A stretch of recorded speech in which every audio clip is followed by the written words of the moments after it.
First time going up there since 2012, so we've always had great games with Wisconsin. Have not played them in a while. 16 was the last time they came down here, but games have always been physical. Expect the same thing to happen. Have a tremendous amount of respect for Paul Chris and what he's been able to accomplish up there and what he continues to do. He was the offensive coordinator early in the 2007, 8, 9, those years. So a lot of the same things that they do offensively remains intact. Offensively, Jonathan Taylor's a guy that certainly is a Heisman watch guy. He's an outstanding running back. Not sure who's better, Robbins or him, but both very, very good running backs. Defensively, they're leading the nation in I think scoring defense, pass efficiency defense, rushing defense. Pretty much almost every defensive category, so there'll be a challenge as well. Top 10 team. Second time we're playing the top 10 team in 2 weeks. Gotta get ready. I think young people are resilient. Our guys will be ready to go. We're looking forward to it, and the environment up there is exciting as well. So we'll look forward to going up there and getting it done. So when you look at them offensively, big offensive line, receivers are talented, outstanding tailback, quarterbacks playing at a high efficiency level. Defensively, give you a lot of different looks, a lot of different what I call simulated four-man pressures, looking like they're coming with more than four, then coming with four, and then also blitzing and bringing pressure. A lot of different coverage factors involved as well. So, but a good football team, and looking forward to the challenge. So I'll take some questions. Yeah. Two-pronged question about the way they run the ball and the style of runner Jonathan Taylor. Is it a different sort of attack than you saw last week? Something that it's more. It is a different type of attack. When you look at Ohio State, they ran inside zone 18 times or 20 times, and ran the outside zone 18 times, and a quarterback counter once, and a truck play, which is a gap scheme play one time maybe. So, what you get from Wisconsin is a multitude of gap schemes where they're pulling linemen, sort of counter OT, both guard and tackle pulling. You'll get truck play with them going to the tight end. You'll get inside zone. You get lead ISO. Get a lot more different formations from a lot more different running type plays from a variety of informations and personnel groupings. No huddle. It's a little bit more, I want to say old school, but now it seems contemporary. So there's variations of what they do, and they do it very well. And considering how good you guys have been against the run, the numbers that Ohio State put up last week, does that offer a bit of chance for this team to say we need to prove that wasn't something? Well, you got to look at last week as big plays, and the things that you work on every single day. You can't stop your feet in the back end as a corner. You can't come to a standstill when a guy's running full go at you. Also, you can't just punch the ball out. You got to wrap and tackle the guy. You do that, and probably for sure 2.5 minutes of the clock run out. It's 17-10 with 2:58 to go in the half after having to kick a field goal. So it's a closer game. You take away the 2-minute situation, 2:58, maybe it's 17-10 and a half. So a lot of these, a 67-yard run, they creased us on 3rd and 2. Got to be in your gap, but it should be a 30-yard run instead of a 60-yard run. That's what I believe. So there's good running back, and don't take anything away from Ohio State, but there are things that we could have done from a very technique-oriented situation that I think would help in the situation, I guess is what we're trying to say. Mark, when you look at the defensive end situation, Mike's talking about using a pair and a spare, and right now you guys have been going with a 3-man rotation. What do you see from some of the younger guys, maybe Camper, whoever else you got repping there right now that maybe can bring some depth at that spot? Yeah, Jack Camper missed a lot of practice. I think he can be a very good player. Got to get himself in shape, but he's working through getting back. But he should be a factor. Michael Fletcher's been out. He's just starting to work out now. Maybe he gets back here in 2 weeks or 3 weeks or so. So gives you that added person there that's done some different things. Other guys are sort of younger, and he's young, so we don't really know where he's at with the whole thing. But got good players up there. There's Jacob and Willicus have been very solid and active players. If you're gonna play your active players, gotta make plays, so. Mark, so much is talked about with their rushing attack, and rightfully so, but their defense doesn't get, I mean, you mentioned a minute ago, doesn't get a lot of attention. What makes them special on defense? I think they operate, you're not sitting there saying, okay, hey, here's this particular guy, and he's the only guy they have. I think they operate very well together. They're very well tied together. You can tell it's team defense. They have a lot of guys making a lot of plays. And they bring people from every direction at times. And, you know, they're tough to say, okay, where's the pressure coming from? So you got to be able to designate that, and you got to block them up. The back end is solid, doing some different things coverage-wise in the back end to keep you off balance as well. But they'll play some tight coverage, and they're getting people in negative yardage situations. I mean, you know, last week I said there were some astronomical numbers I think we talked about, you know, 38 touchdowns, 4 giving up. You know, this week, you know, I think when it's 3rd and 7 plus, I think opposing offenses are 1 out of 39 against them, which is, that's almost unheard of. So we got to do better than that, but there's some different things statistically that they're doing very, very well, and it shows in terms of how they play. They play hard, they play active, they put a premium on toughness. We do as well. So it should be a great football game. Looking forward to it. Mark, in the middle here, with Trent Gilson, he's kind of, seems like his role is increasing weekly. What have you seen from him individually in his growth, and then your tight ends overall between Dotson, Seibert, and Gilliston? They already have more production than all of either of the last 2 seasons. Yeah, I think that our tight ends are playing pretty well. You've seen Seibert make some plays. You've seen Gilliston make some plays.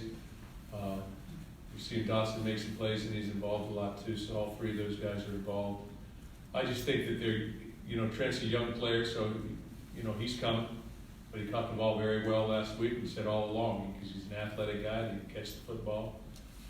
He shows toughness and he's active. He needs game experience like a lot of young players, and I think he gets better and better. Mark, you mentioned earlier with Matt about how Wisconsin runs zone and gap. They do a little bit of both. 2 things on that, I guess. As a defensive coach, what would you rather see schematically? What's easier, maybe? Well, or less? you know, when we were doing all that, you know, my idea was that you do it out of so many different formations, it's hard to see it all in practice. You know, it's hard to present all those different things in practice because you can do it out of so many different formations. And so that was a positive. From a negative standpoint, you know, you have to have the people to do it as well. So, you know, when we used to do that, and you know, we were effective with Javon Ringer, and that was pretty much the Javon Ringer years, and really Edwin Baker and Le'Veon Bell years. And then we sort of went away from that a little bit, you know, in the 2013, 14, those type of things. We found a way to do some different things. So it's a combination of which would I rather defend, or which would I rather use. I want to be productive, and I want to defend. I want to be, you know, I want to defend well. And then also, It's difficult. as an offense, it's difficult to run both effectively, right? I mean, can you speak to that a little bit about how, I mean, Wisconsin's pretty unique in that sense. Yeah, Wisconsin's pretty unique in that respect, but they also will get in you know, 3 wide receiver sets and pass the ball. The quarterback's been very consistent and efficient in what he's done and what they ask him to do. Mark, I want to ask about Matt Coughlin. I know you said after the game he's still your guy you want to go with. When it's a kicker from a coaching aspect, when it seems like, I mean, it's not like most positions, it seems like a lot of times it's just mental and confidence. Are there things you can do to try and build that up, or is it? I think the things that you can do as a coach, yeah, you can say, hey, it's okay, and you can give a young man confidence. And the worst thing that I can do right now is, I believe, we got pressure, especially in practice. We have to do some different things from that perspective. But from my perspective, you know, I need to give a guy confidence. I've seen him make kicks. He's had a great summer camp. Probably missed 2 of the whole camp. And you know, I'm going to remain confident in him until somebody else takes over that position. But somebody else got to take it over too. And that's another part of this stick. But I believe he can go in and make the kicks, and that's what we're going to do. Do you look at if there's any kind of technique things that start to Thought he maybe raised his head up a couple times, maybe in past, but this past week, I don't think his head came up. Now, he got pressure. You know, if you got a guy that's 6'5", 265 or so in your face, it might bother you a little bit if you're right in the column or something. You know, so, just saying, you might not abbreviate, I don't know. So, but, you know, there's a lot of pressure. There's pressure out there for everybody. There's enough pressure out there to go around for everybody, whether you're a corner, making a play on a guy running down the field 100 miles an hour, you know, full throttle. But if you make some cutback, the guys behind him are going to make the tackle. So there's a lot of different things going on out there. And, you know, I've always asked our players to do the very best they can do and aggressively attack a situation. If they do that, I'm going to believe in them and I'm going to go with it and I'll take the hit. So that's what we'll do. Mark, their running game obviously sort of speaks for itself. I was wondering, what have you seen from their passing game? How do they sort of operate in that realm, and what are sort of their strengths and weaknesses in that regard? Yeah, you know, they've got good wide receivers. They're efficient. Tight end is used a lot and very efficient as well, and good pass catching tight end, good blocker as well. Probably one of the best tight ends we've seen, I believe. Big offensive line, like I said, and the quarterback's been efficient, but they're going to take their shots down the field. You know, a lot of play, they're going to run, play action on first down. You know, second down becomes a little bit more gauged on down and distance, maybe that type of thing. But they'll run it as well. So, you know, they're an efficient football team offensively. They haven't turned the ball over a lot, and defensively they're playing extremely well. And special teams have been very solid as well. You've not always had somebody like Shane on your staff. How much does he help in this situation? Do you let him handle more with Matt? Or? Yeah, I think that, you know, he's been a kicker. He's kicked at the highest level possible on numerous NFL teams, and so, you know, he's that guy that can sit and talk and be that, I think, you know, in-house psychologist or to some degree for him. But I think he's been there. Anytime you've got a guy with experience, you know, you can at least listen. It's like talking to Morton Anderson about kicking. You know, that's a whole different world than how you approach it when you talk to Morton about those things. And it's beneficial. As it relates to your program, do you think you can become a victim of your own success and that your previous, you know, record creates outsized expectations? Well, I think that we have high expectations within our program. I think every year we line up and say, okay, we win every football game. I think that's what you have to be able to do. To say I'm a victim, that might be accurate. But you know, I just believe in trying to win and continuing to preach confidence, and part of that, and to go in expecting to win, expecting for good things to happen. And I think even last week, you know, is it half full or is it half empty? You know, and I can point to numerous times in that football game where, you know, we got a chance. You know, you can look at all different types of scenarios. If you don't turn the ball over 2 times in the first 4 plays, what's the rest of the first half look like?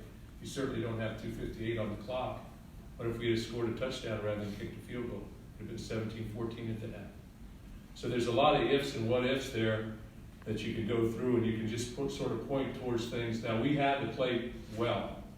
We had to play perfect. And we did not. But there's enough good there that you could point to say, hey, we're hanging there. We're competitive. You know, they got 16 yards in the first quarter. Now, the second quarter went very, very poorly. But there are some things that we could have done. Pretty much like after the game, I said, hey, there's some things that we could have done better and should do better, and there's some things that they did awful well. So it's a combination of both. But we're sort of hanging in there, hanging around, but we want to win every football game, and that's what we're going to try and do, and I think that we have the opportunity to do that. And when we've had our great years, our seniors have had their best year, and we've won the close games. We've won them. So, combination of those things. It's always tight. The games are always tight.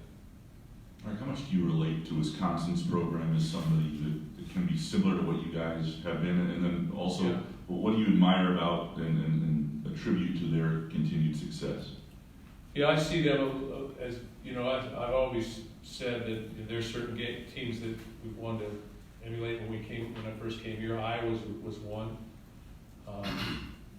You know, I think Wisconsin was one because they get it done with toughness. They get it done as a team oriented. They do it the hard way with some respect, and I can appreciate those values. And I think they've always been very well coached. So I can respect that and point towards that and say, hey, this is how you get it done. Mark, two separate things here. The first one, going back to Cogman, his misses have all come since Jude took over as long snapper. Is there anything there with that, either from a physical or just a mental standpoint from a kicker? I don't think so. I think the snaps have been good. All have been good. The holds have been good. The laces are up. Done a good job with those things. You know, you look at a couple of the kicks that he missed. Well, he made them first, and then there was a penalty, and he missed the second one. So there's a couple like that. But again, I just think it's very important to stay confident in him. It's a tough job. I mean, it's you know, all eyes are on you, and easier said than done sometimes. I do think he's got to make it, but we're going to give him confidence. And the second thing, you're going back to Wisconsin for the first time since 2012. You don't have a lot of players from Wisconsin, but Noah's kind of developed into that third down guy in that package. I guess, what have you seen from him right now in that, and is he your middle linebacker of the future? Noah Harvey's an excellent athlete. He can run. He's explosive. He can jump. I think he plays a variety of positions for us. He's played money. He's played Mike.